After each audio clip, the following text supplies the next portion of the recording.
Sua arte representa o Brasil mundo afora. Uniu o clássico ao popular. É botafoguense e carioca da gema. Apresentar a dança a todos os públicos tem sido a sua missão. Principal nome da dança clássica brasileira.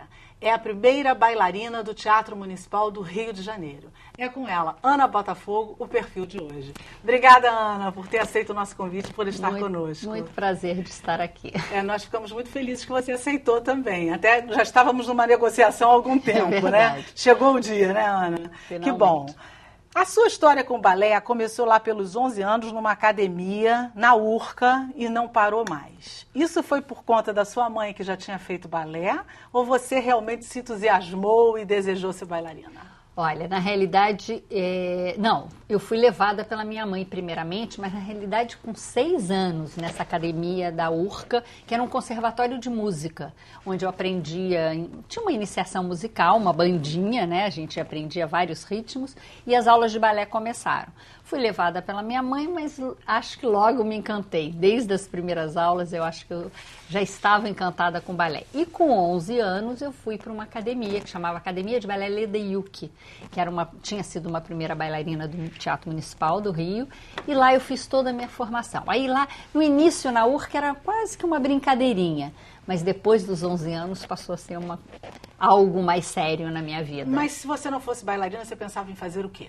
Olha, eu estudei junto com balé a minha vida toda, cheguei até a faculdade, eu ainda não era bailarina profissional. E eu entrei para a faculdade de letras porque eu queria fazer tradução simultânea, queria ser uma tradutora.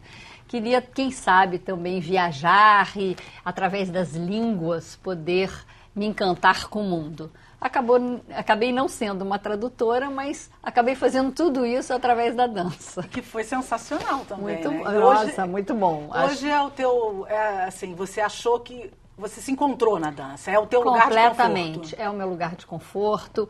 É o que eu acho que eu estava talvez destinada a ser bailarina, porque assim, eu lutei muito e quando eu fui para a França estudar, eu ainda não era bailarina profissional aqui, achava que ainda era muito difícil. E quando eu cheguei lá, tive a oportunidade de passar uma audição, que a gente fala, né, um teste. Você tem uma história bacana lá. E aí virei bailarina profissional e assim a minha vida começou, entendeu? Profissionalmente. A partir da França? A partir da França. Ainda não tinha sido profissional aqui. E lá eu disse, depois da primeira semana que eu fui para essa companhia, que eu fui contratada, que era o Ballet de Marseille, do coreógrafo Roland Petit. Roland Petit, isso. E depois dessa primeira semana eu falei, essa é a vida que eu quero para mim, vou me dedicar de corpo e alma. E lá se vão 38 anos. Sem arrependimento? Nenhum. Agora, momentos duros, sobretudo aqueles momentos que eu estive machucada, que eu não podia dançar e que a gente sempre acha que nunca mais na vida vai dançar, né? Mas com muita fisioterapia e disciplina a gente consegue. Esforço, né? Lá na França você teve uma vida mais feliz, assim, mais longe dos pais e tudo mais, no momento que era não tão comum, né? Aqui você era Não era nada comum, foi minha primeira viagem, assim, sem a família. Eram outros tempos, né? A gente não tinha internet, a gente não via os pais todo dia. Eu falava no telefone uma vez por ano, era cartas ainda. Imagina, gente, a gente não consegue nem mais imaginar isso, né? Mas assim, eu fiquei tão feliz com esse início do profissionalismo, com as viagens da companhia, com o meu aprendizado, que tudo isso me deu força para conseguir ficar longe da família, esse tempo, né? Suportar a saudade, mas foi muito bom. E esse teu aprendizado na França significou muito para você quando você voltou? Claro. Primeiro, logo que eu cheguei, eu era uma aluna, né, e comecei a ter parâmetros com outras alunas da minha idade e de um outro país. Isso foi muito importante, porque a gente também não tinha esse acesso tão grande aos alunos e às bailarinas desses lugares. E depois, quando eu virei profissional, eu acho que foi importantíssimo esse início numa grande companhia, porque eu aprendi como era ser uma verdadeira profissional, como uma companhia funcionava de verdade. Então, esses meus primeiros momentos nessa companhia me deram uma base para quando eu voltei para o Brasil, para quando eu quis ser bailarina profissional aqui, que eu fui dançar antes de entrar para o Teatro Municipal, eu tive outras experiências. Então, todo esse meu início de França foi muito importante. Teu sonho já era ir para o Municipal? Você era sempre foi quero meu ser sonho. bailarina do Teatro Queria Municipal? ser bailarina, mas eu achava muito difícil, muito impossível, porque outras alunas mais adiantadas da minha academia já tinham tentado. Tinham poucos testes também para o Teatro Municipal, como hoje também. A gente não tem todo ano, a gente não abre concurso público e audições. Porque o corpo de baile fica um tempo, né? Fica Estável, um é um tempo, tempo estável, e nós né? aqui também somos funcionários públicos, porque nós somos Teatro Municipal, mas somos funcionários do Estado.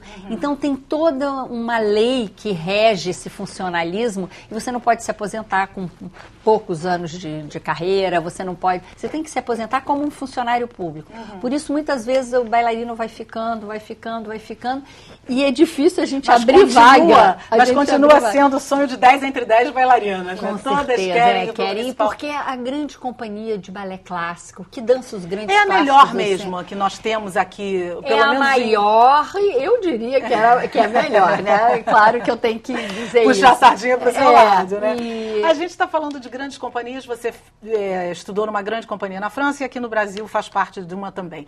A vida da bailarina é constantemente querer um papel, né? E lida sempre com a vaidade e de outras, né? A competição é muito constante. Como é que você lida com isso, com a competição ao longo de tantos anos e continuar querida como você é? Eu tive que lidar muito com isso. Não tem quem faça balé ou quem esteja nesse meio que não consiga, que não tenha que lidar primeiro com egocentrismo, porque a gente mesmo se olha no espelho todo dia, quer sempre se superar. Depois, esse desafio com os outros bailarinos, porque querendo ou não, é um desafio constante. Mas eu sempre tive em mente que mais do que uma competição, deveria ser uma emulação. Então, o que eu fazia? Claro que tinham bailarinas maravilhosas com quem eu revezava os papéis. E tinham bailarinas até mais experientes que eu, quando eu entrei, que era uma jovem bailarina, e eu sempre fui muito observadora. E achava que se eu via um movimento bonito, ou até um passo técnico bonito, se ela faz, por que eu não vou fazer?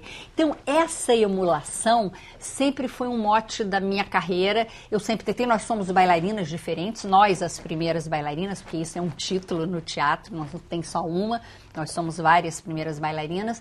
E nós somos diferentes fisicamente, cada uma, a gente dança o mesmo balé, mas claro que cada uma leva uma interpretação pessoal de cada personagem que a gente cria. É verdade. E no final da história, a disputa é até saudável, acaba sendo uma disputa saudável. Nessa emulação, a disputa é saudável, mas assim, nem sempre, a gente vê coisas que às vezes nem sempre são tão... Você já passou por uma saia justa?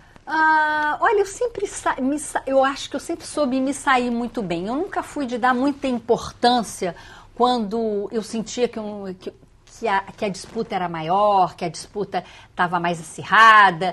Eu sempre fui levando, assim, vou fazer tão bem quanto, eu vou mostrar que sou capaz. Eu era mais do silêncio e mais de trabalho da ação. Da ação, então, né? assim, nunca tive grandes problemas, nunca tive brigas dentro do ambiente. Agora, tive muitas alegrias, tive frustrações, tive também. A gente precisa dizer, às vezes você quer fazer um papel que nesse momento você não pode, ou que a outra faz. Agora, tive momentos maravilhosos, tive oportunidades maravilhosas, dancei com bailarinos incríveis, todos os importantes bailarinos da atualidade, de cada momento, né, com bailarinos estrangeiros, com os nossos bailarinos brasileiros. Então, assim, eu tenho muitas histórias, muitas alegrias. Agora, não foi só alegrias, teve momentos difíceis, momentos de superação e momentos da própria companhia. Porque como o nosso país também, muitas vezes a cultura está com altos e baixos, o Teatro Municipal também. A gente teve anos que a gente dançou mais, teve anos que dançamos menos. Isso é péssimo para uma geração de bailarinos, quando a gente dança pouco. Porque tem uma geração que às vezes não aparece. Ou tem bailarinos e bailarinas que demoram a aparecer para o público se tem poucos espetáculos. E óbvio que ao longo de 34 anos que eu estou dentro do Teatro Municipal, eu peguei momentos áureos, peguei momentos de ascensão, de grandes balés, de muito público, como pegamos momentos mais difíceis, de poucos espetáculos. Mas eu consegui passar por todas essas etapas. E sair impune. Quem te inspira, Ana? Que bailarinos inspiram você? Nossa, eu vou falar bailarinos que me inspiraram lá no começo, vou dizer também quem me inspira até agora, mas lá no começo, a grande Margot Fonteyn e Nureyev, que foram referências, Margot, a bailarina do século XX. E eu gostava muito, uma que acabou de falecer agora, que chamava Maya Plisetskaya, porque ela era uma bailarina de muito vigor físico, muita técnica, mas ela era uma bailarina de muita comunicação, não só com o seu corpo de baile, que isso me serviu de inspiração para eu sempre ter a ligação com os bailarinos que estavam comigo, como ela era, eu sentia ela assim, meio bailarina do povo, bailarina que na Rússia todo mundo admirava, então ela eletrizava o público dela, então eu sempre tive uma admiração muito grande. Agora, minha grande referência, eu acho, foi uma brasileira chamada Márcia Aidê, que ela fez carreira lá fora, na Alemanha, a vida toda, mas ela era uma grande, além de bailarina, uma grande intérprete, e ela me inspirou a minha vida toda, e eu almejei dançar vários balés que foram criados para ela, como a Megera Domada, como Onegin e como Romeu e Julieta do Kran, com uma versão específica que foi feita para ela. E nós aqui no Teatro Municipal conseguimos ter todas essas produções. E você fez? E eu fiz. Inclusive com a própria Márcia Aidê vindo nos ensaiar algumas das vezes. Então, e era muita interpretação. Esse balé Onegin, eu dancei algumas vezes, já numa fase madura, porque inclusive precisava de uma bailarina mais madura. E eu dizia, ai meu Deus, acho que vou parar de dançar e nunca vou conseguir fazer esse balé, porque precisa de uma estrutura de um teatro municipal para fazer um balé grande em 3 atos, sobre uma história de Pushkin, um poeta russo, e que é uma história linda, que todo mundo se arrepia. E como era pouco conhecida, o público se emociona porque só descobre o que da questão no final do balé. Então tinha aquela coisa de suspense. Aquele frisson. A gente está falando de público e você está falando, como a gente falou, a cultura aqui no nosso país e no nosso estado também tem altos e baixos. Com tanto tempo de teatro municipal, o público é presente, o público acompanha quando se dá... se permite bons espetáculos, bons balés? Acompanha, e eu posso falar porque de 34 anos, nós começamos um trabalho de formiguinha, pouco a pouco, nós tivemos temporadas maravilhosas, temporadas assim de, 20 espetáculos, 15 espetáculos, que isso é bastante para o balé clássico, e com público nesse nosso teatro maravilhoso, com público muito fiel, e hoje em dia a gente tem um público muito bom, mas claro que a gente precisa de todo um trabalho. Mas existe um trabalho de formação de plateia, vocês fazem isso fazemos também, né? muito. A gente faz formação de plateia, a gente faz espetáculos a R$1, às vezes era aos domingos, a R$1. 11 horas da manhã. 11 horas da manhã, a R$1, que é uma maneira das pessoas que nunca entraram no teatro poderem entrar, conhecer o teatro e ver um espetáculo. E para nós do balé, porque isso acontece com coro, com orquestra e com balé. Mas com balé é uma alegria, porque o público vai, eu acho que o público prestigia, o público, aquele que nunca entrou no Teatro Municipal, quer ver, quer conhecer os bailarinos, eles querem conhecer, e isso é muito prazeroso para o artista. Eu também acho. Eu acho que a gente tem mesmo que continuar fazendo formação de plateia, porque é ensinando a criança e mostrando que a gente vai conseguir alcançar alguma coisa, né? E o público responde, né? Isso é o melhor. Responde muito. Eu e acho a gente sensacional. E o que eu ia te contar era o seguinte, que muitas vezes a gente faz 2 tipos de temporada, uma bem clássica e uma contemporânea.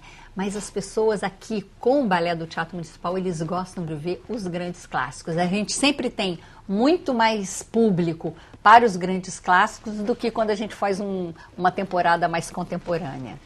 Mas isso é estimulante também para vocês, gente, né? Porque vocês deve isso ser mostra que a gente precisa continuar preservando esse repertório clássico, esse repertório do século XIX. Já temos clássicos do século XX também, que a gente repete, e isso é muito importante para as novas gerações, porque muitas vezes perguntam, você vai dançar de novo, Gisele? Vai dançar de novo, Copelli? Mas, claro, se a gente não vai num ciclo, os jovenzinhos, a criança, as novas gerações não vão conhecer. E precisa conhecer, né? Precisa. Ana, a gente vai fazer um pequeno intervalo e voltamos já com mais Ana Botafogo para você. Não sai daí não, é rapidinho.